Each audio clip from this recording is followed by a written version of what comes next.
Buenas tardes.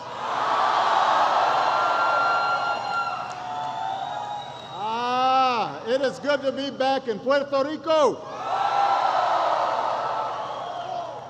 It is great to see so many familiar faces, so many advocates for the islands.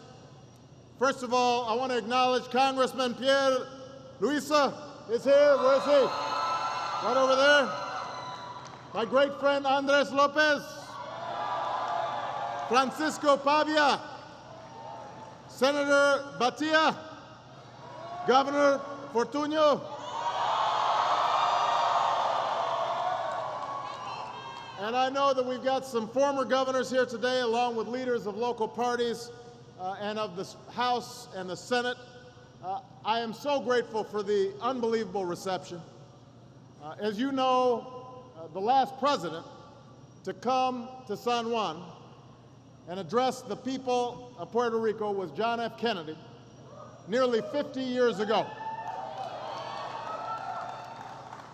Now, at the time, I was about 4 months old, so my memory of this visit is a little hazy. What I do remember is that when I came here to campaign, I promised that I would return as President of the United States.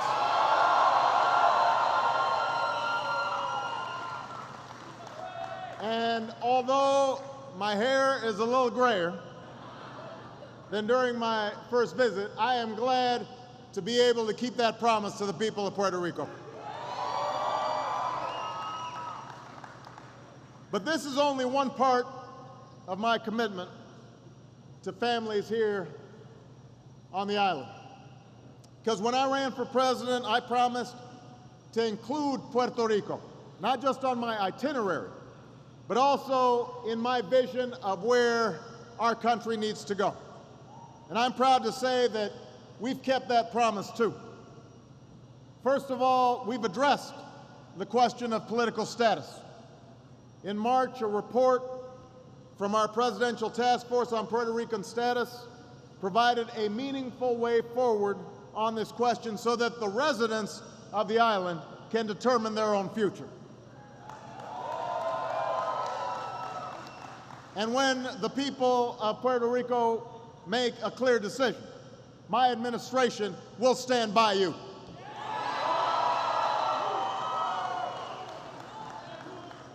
I also know that there are plenty of other issues that the island is facing. When President Kennedy was here, he addressed the relationship between Washington and San Juan. And he also spoke about tackling what he called the difficult problems of education and housing and employment. In that same spirit, we've been trying to make sure that every family on the island can find work and make a living and provide for their children. That's why our economic plan and our health care reform included help for Puerto Rico. That's why we're increasing access to broadband and investing in education. That's why we're helping to grow local tourism and health care and clean energy industries. We're giving Puerto Ricans the tools they need to build their own economic futures. And this is how it should be, because every day, Boricuas help write the American story. Puerto Rican artists contribute to our culture, and by the way, I don't know if you noticed, but Mark Anthony decided to show up here today. Puerto Rican entrepreneurs create American jobs. Even in the NBA Finals, J.J. Barea inspired all of us with those drives to the hoop.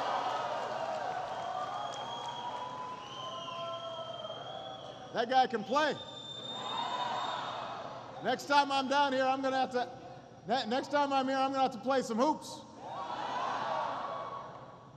I also want to take a moment to acknowledge all the Puerto Rican men and women who serve in our country's uniform.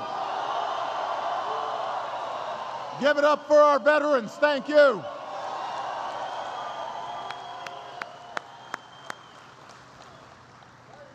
You know, one of those veterans is Juan Castillo. Juan fought in World War II, and he fought in the Korean War. Today, he's 2 months away from his 101st birthday. Juan's legacy is carried on by Puerto Ricans in Iraq and Afghanistan, men and women like Chief Master Sergeant Ramon Colon Lopez of the United States Air Force. In 2004, Ramon's team was going after a high-value target in Afghanistan. His helicopter was seriously damaged by hostile fire. In the thick of battle, he didn't know how large the force that he was up against, but he pressed on anyway, and his team killed or captured 12 enemy fighters. Because of his bravery, he was the first Hispanic American to be awarded the Air Force Combat Action Medal.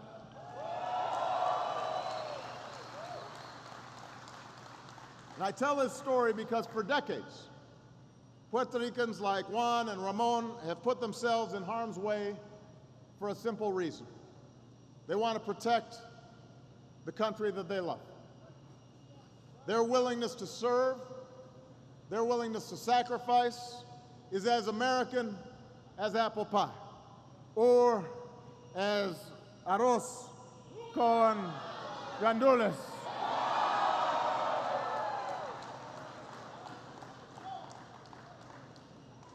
The aspirations and the struggles on this island mirror those across America. So I know that today a lot of folks are asking some of the same questions here on the island as they're asking in Indiana or California or in Texas. How do I make sure my kids get the kind of education that they need? How can I put away a little money for retirement? How can I fill up my gas tank? How can I pay the bills? Everywhere I go, I see families facing challenges like these, but they're facing them with resolve and determination. You know, these problems didn't develop overnight here in Puerto Rico or anywhere else, but that means we're not going to solve them overnight, but day by day, step by step, we will solve them. We are going to be able to improve our education system here in Puerto Rico and all across America. We are making strides to improve our healthcare system here in Puerto Rico and all across America. We are going to put people back to work here in Puerto Rico and all across America. Maybe some of you remember that when I was here in 2008, I spoke in front of the Cuartel de Bahia, a site that had been home to so many chapters of Puerto Rican history. Today, Puerto Rican workers are writing the next chapter by turning the building into a model of energy efficiency. They're making HVAC systems more efficient. They're putting on a green roof. They're installing 720 photovoltaic panels. When they're done, it's estimated that the energy savings will be 57%. And Puerto Rico will have taken one more step towards creating a clean energy economy. Those are the kinds of steps it'll take for Puerto Rico to win the future and for America to win the future. That's what we do in this country. With each passing decade, with each new challenge, we reinvent ourselves. We find new ways to solve our problems. We push forward, and we do so in a way that gives every one of our people a shot at the dream that we all share. The dream that if you're willing to work hard and take responsibility, you can build a better life for your family. You can find a job that's secure, provides decent wages, provides for your children, provides for your retirement. That's what people are hoping for, and it's not too much to ask. Puerto Rico, I don't need to tell you that we're not there yet. We're not where we need to be. But in these challenging times, people on this island don't quit. We don't turn back. People in America don't quit. We don't turn back. We place our bets on entrepreneurs and on workers and on our families. We understand that there's strength in our diversity. We renew the American dream. We have done it before. We will do it again. Muchas gracias. Thank you very much. Thank you. Thank you, Puerto Rico.